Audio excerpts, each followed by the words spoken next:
यहाँ पर हम बात कर रहे हैं जैसे कि स्वतंत्रता से पूर्व राजस्थान में सामाजिक सुधार। जैसे 19वीं सदी में भारत में पुनर्जागरण के युग में प्रवेश किया, समाज सुधार आंदोलन हुए। राजस्थान भी इन जागरणों से अछूता नहीं रहा है। प्राचीन काल से यहाँ पर कुछ प्रथाएं परंपराएं विकसित हुई हैं, कुछ नई प्रथाओं ने यहाँ पर जन्म लिया है और कुछ पुरानी प्रथाओं ने विकृत स्वरूप यहाँ पर ग्रहण किया है।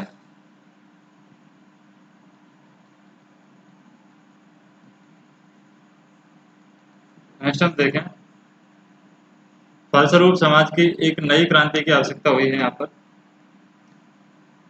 राजपूताना का समाज कई धर्मों, मुख्यतः हिंदू, जैन, मुस्लिम, सिखों से संगठित समुदाय था।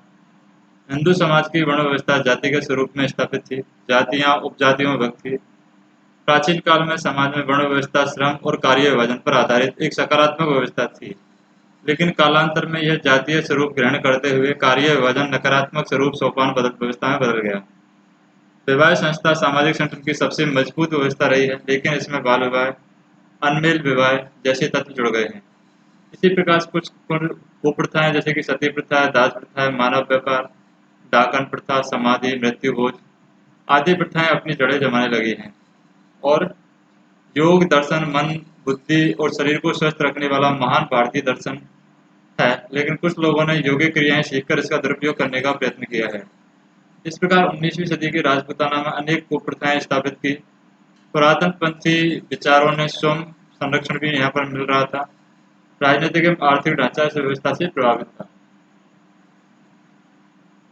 ब्रिटिश सर्वोच्चता काल की बात करें, 1818 से 1818 में 15 अगस्त 1947 को राजपूताना में 1818 को ब्रिटिश कंपनियों ने इन्हीं कंपनियों से संधि और 1857 के बाद ब्रिटिश ताज की सर्वोच्चता स्थापित करने के या स्थापित होने के बाद स्थितियां यहाँ पर बदलने लगी। यद्यपि प्रारंभ में 1844 तक हस्तक्षेप की नीति अपनाने के कारण कंपनी सीधे जनसाधारण के संबंध में और धार्मिक मामलों में हस्तक्षेप नहीं करना चाहती थी, सामाजिक सुधारों के लिए कंपनी उपयुक्त वातावरण तैयार करना चाहती थी। अंग्रेजों ने पहले प्रशासनिक, न्यायिक और आर्थिक धार्मिक परिवर्तन कर उपयुक्त वातावरण बनाया, शिक्षा को प्रोत्साहित किया। उसके बाद सामाजिक जीवन में प्रचलित कुप्रथाओं के निवारण के लिए समाज सुधारकों ने अहम भूमिका निभाई है। विवेकानंद और दयानंद सरस्वती की राजपूताना यात्रा इस दृष्टि से अपूर्व रही है। इन सुधारकों के अतिरिक्त 1919 से 1947 तक सुधार कार्य राजनीतिक आंदोलनकारियों में मार्गदर्शन पर चला है, जिसमें सामान्य जन भी जुड़ गया है और क्रांतिकारी परिवर्तन यहाँ पर होने लगा है। जैसे विभिन्न सामाजिक कुप्रथाएं और सुधार कार्यों की बात करें, सती प्रथा की बात करें, यह प्रथा भारत के अन्य क्षेत्रों के साथ राजपूताना में प्रचलित थी। मध्यकाल में मोहम्मद बिन तुगलक और अकबर ने इस प्रथा को रोकने का प्रयास किया और ब्रिटिश सर्वोच्चता काल में सामाजिक एवं सरकारी दोनों दृष्टि से सती प्रथा को रोकने के प्रयत्न किए। राजा राममोहन राय के प्रयास से प्रेरित होकर के लॉर्ड विलियम बेंटिक ने 1829 में कानून बना करके सती प्रथा को रोकने का प्रयास किया और गवर्नर जनरल विलियम बेंटिक ने राजपूताना रियासतों को अनेक पत्र लिखे, जिनमें उन्होंने सती प्रथा को बंद करने के लिए प्रेरित किया। अभिलेखागार में इस संबंध में अनेक दस्तावेज उपलब्ध हैं। 1844 तक ब्रिटिश अधिकारी विधि निर्माण के लिए दबाव की अपेक्षा परामर्श और प्रेरणा की नीति का अनुसरण करते हैं और यह प्रयास असफल रहता है। इस अवधि में दक्षिण पूर्वी राजस्थान की बूंदी, कोटा और झालावाड़ के शासक और रियासतों के कैप्टन रिचर्डसन ने खरीदा यानी आदेश भेजा और सती प्रथा रोकने के लिए कानून बनाने के निर्देश दिए। ब्रिटिश कंपनी अभी प्रत्यक्ष हस्तक्षेप की नीति के विरोध में थी, यानी ब्रिटिश कंपनी अभी प्रत्यक्ष हस्तक्षेप यहाँ पर नहीं कर रही थी। अतः रिचर्डसन के खरीदा फरोख्त के यानी आदेश भेजने के प्रयासों को ब्रिटिश अधिकारियों ने विरोध किया। यद्यपि इस अवधि में कंपनी अपनी स्थिति रियासतों में मजबूत होने के कारण हस्तक्षेप की नीति त्याग कर हस्तक्षेप की नीति अपनाने पर विचार कर रही थी। इसी परिप्रेक्ष्य में 1839 में पॉलिटिकल एजेंट जयपुर की अध्यक्षता में एक संरक्षण समिति गठित की गई और सती प्रथा निषेध के लिए मंथन किया गया। इसके लिए उन्होंने सामंतों और स्थानीय अधिकारियों का सहयोग लेना उचित समझा। सती प्रथा उन्मूलन के प्रयास की बात करें हम, जैसे कि 1844 में जयपुर संरक्षक समिति ने एक सती प्रथा उन्मूलन हेतु एक विधेयक पारित किया और यह प्रथम वैज्ञानिक प्रयास जिसका यहाँ पर समर्थन नहीं तो विरोध भी यहाँ पर नहीं हुआ। अतः इससे प्रोत्साहित होकर के एजेंट 2 दी गवर्नर जनरल, यानी एजीजे होता है agent to the governor general. इसने उदयपुर, जोधपुर, बीकानेर, सिरोही, बांसवाड़ा, धौलपुर, जैसलमेर, बूंदी, कोटा, झालावाड़ में स्थित पॉलिटिकल एजेंटों को निर्देश दिए कि वे अपने व्यक्तिगत प्रभाव का उपयोग करते हुए शासकों से सती उन्मूलन हेतु नियम पारित कराने का प्रयास करें, और यह प्रयास कई रियासतों में सफल रहा। डूंगरपुर, बांसवाड़ा और प्रतापगढ़ ने 1846 में सती प्रथा की विधि सम्मत नहीं माना, और इसी क्रम में 1848 में कोटा और जयपुर में भी 1860 में अनेक प्रयासों के बाद मेवाड़ में भी सती प्रथा उन्मूलन हेतु कानून बनाए गए। उक्त कानूनों का उल्लंघन करने पर जुर्माना वसूल करने की व्यवस्था की गई। 1881 में चार्ल्स वुड भारत सचिव बना, और वुड ने यहाँ पर क्रूतियों को करने के प्रयासों को यहाँ पर प्रभावी मानते हुए एजीजे राजपूताना को यहाँ पर गश्ती पत्र भेजकर निर्देश दिए कि क्रूतियों को रोकने के लिए जुर्माने की अपेक्षा बंदी बनाने जैसे कठोर नियम लागू किए जाएं। अतः 1861 में यहाँ पर ब्रिटिश अधिकारियों ने शासकों को नए कठोर, जिसके अनुसार सती संबंधित सूचना मिलने पर कारावास का दंड किया गया। जुर्माने के साथ शासक को पद से हटाने और उस गांव को खालसा किया जा सकता है। यदि शासक इन नियमों के क्रियान्वित में लापरवाही दिखाते हैं तो उन्हें दी जाने वाली तोपों की सलामी की संख्या घटा दी जाएगी। और इस प्रकार ब्रिटिश सरकार की दबाव नीति और स्थानीय अधिकारियों के सहयोग से 19वीं सदी के अंत तक यह कुरीति नियंत्रित हो गई, और कुछ छुटपुट घटनाएं अवश्य हुई हैं। सरकार के अतिरिक्त सामाजिक जागृति के भी प्रयास हुए। स्वामी दयानंद सरस्वती को अनुचित एवं अमानवीय मानते हुए निंदनीय कृत्य बताया। उन्होंने और समाज को एक नई दिशा प्रदान की। आज़ादी के बाद भी सितंबर 1987 में राजस्थान उच्च न्यायालय ने अपने निर्णय में सती प्रथा को विधि सम्मत नहीं माना, और न्यायालय ने अपने मत के समर्थन में प्राप्त प्रसंगों को यहाँ पर तैयार किया। फिर कन्यावध की बात करें। 19वीं सदी का राजपूताना यदाकदा कन्यावध और कुप्रथा से अभिशप्त है। कर्नल जेम्स टॉड ने दहेज प्रथा को इसका प्रमुख कारण माना है। दहेज और कन्यावध दोनों ही समाज के नासूर थे और एक दूसरे से जुड़े हुए थे। कन्यावध उन्मूलन के प्रयास की बात करें। कन्यावध को रोकने के लिए अनेक कदम उठाए गए। सर्वप्रथम मेवाड़ क्षेत्र में कन्यावध के लिए महाराणा ने यहाँ पर ब्रिटिश एजेंट पर दबाव डाल करके कानून बनाया। मेवाड़ के क्रम में ही कोटा ने भी यहाँ पर कन्या हत्या निषेध बनाया है।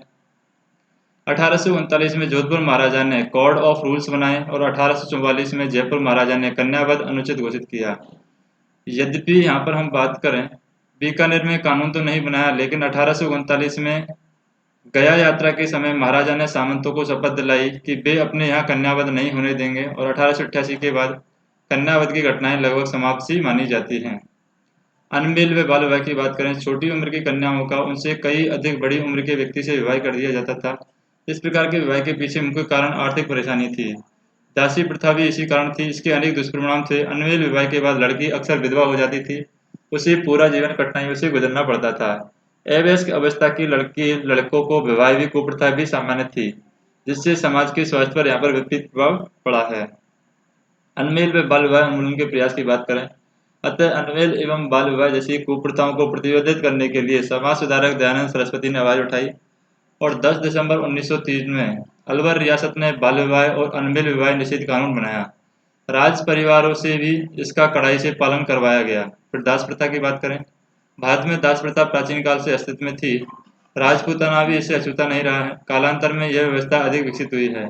यहाँ दासों की संख्या के साथ कुल एवं परिवार की प्रतिष्ठा का आकलन होने लगा था। दास मुख्यतः 4 प्रकार के होते हैं।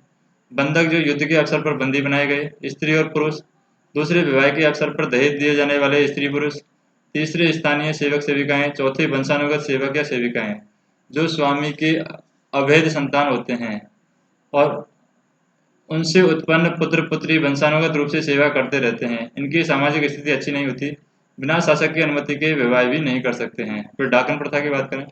डाकन प्रथा को ब्रिटिश अधिकारियों ने गंभीर कुप्रथा माना है। यह लोगों का अंधविश्वास था। 1853 में डाकन प्रथा की जानकारी मिलने पर एजीजे राजपूताना ने अमानवीय प्रथा को प्रतिबंधित करने हेतु कानून बनाने के लिए शासकों पर यहाँ पर दबाव डाला। 1853 में मेवाड़ रेजिडेंट कर्नल ईडन के परामर्श पर मेवाड़ महाराणा जवान सिंह ने डाकन प्रथा को गैर कानूनी घोषित किया।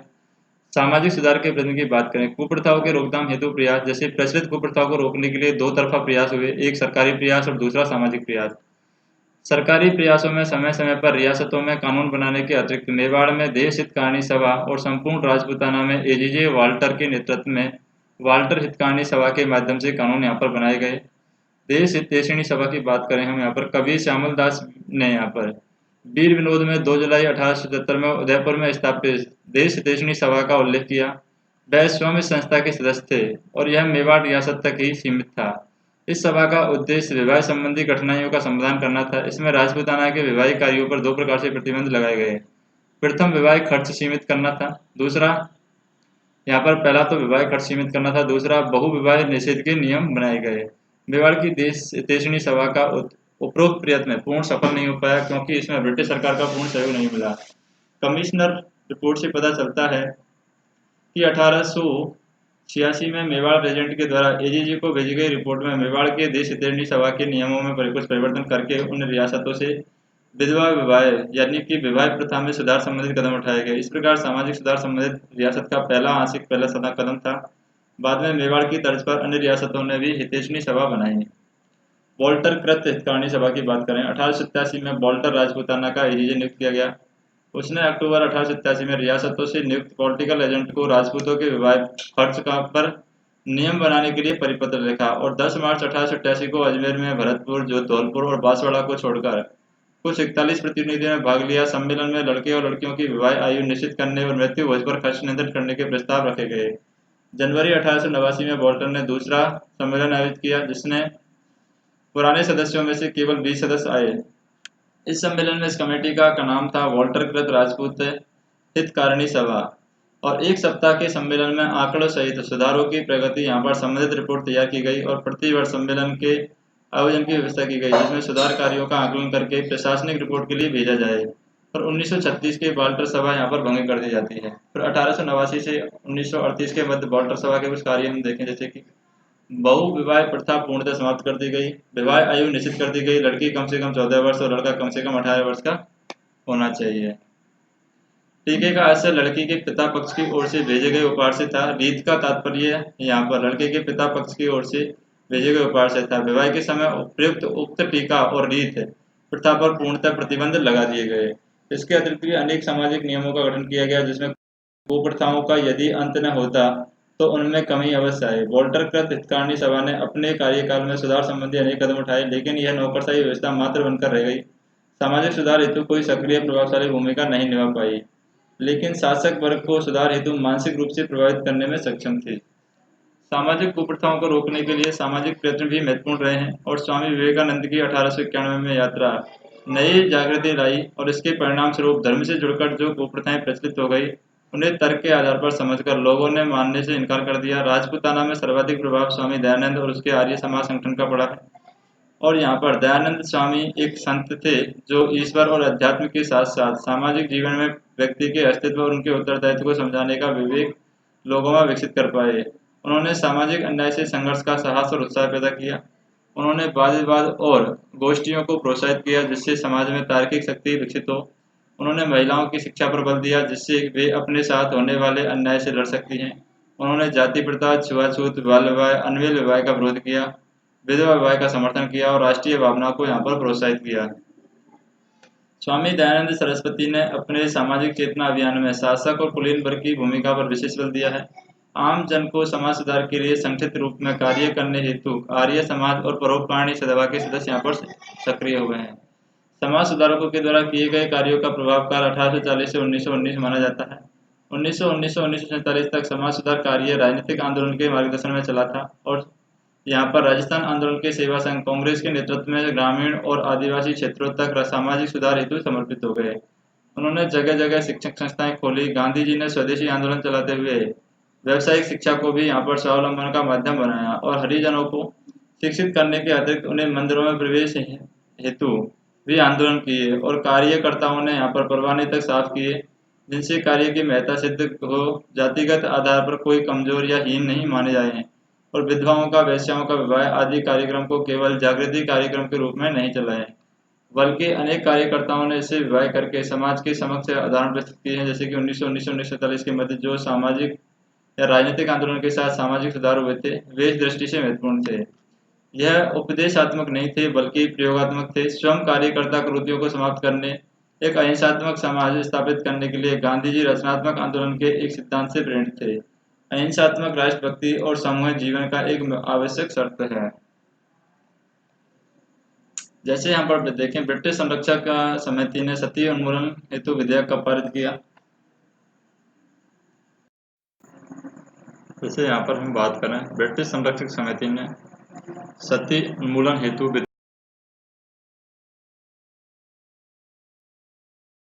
किस वर्ष पारित किया था। वो 1844 में पारित किया था। अनमेल विवाह के लिए कौन सा कारण ज्यादा उत्तरदायी है। तो यह आर्थिक कारण है, अनमेल विवाह के लिए ज्यादा उत्तरदायी है। अनमेल विवाह एवं बाल विवाह निषेध अधिनियम सबसे पहले अलवर रियासत ने किस वर्ष लागू किया था। तो ये 10 दिसंबर 1903 को ये लागू किया था। देश हितैषणी सभा की स्थापना किस रियासत में हुई है। तो ये उदयपुर में हुई है। देश हितैषणी सभा की स्थापना 2 जुलाई 1877 को। किस ब्रिटिश अधिकारी ने कोटा, बूंदी, झालावाड़ के शासकों को आदेश देकर सती प्रथा को रोकने का गैरकानूनी घोषित करने को कहा था। फिर पहली जनगणना कब हुई। मेवाड़ महाराणा ने ब्रिटिश सरकार पर दबाव डालकर किस समाज में कन्यावध निषेध किया था। सती प्रथा पर स्वामी दयानंद के विचारों का क्या प्रभाव पड़ा। इस तरीके बाल्टीकृत हितकारिणी सभा की स्थापना किस उद्देश्य की गई। ये सारे क्वेश्चन हम करेंगे।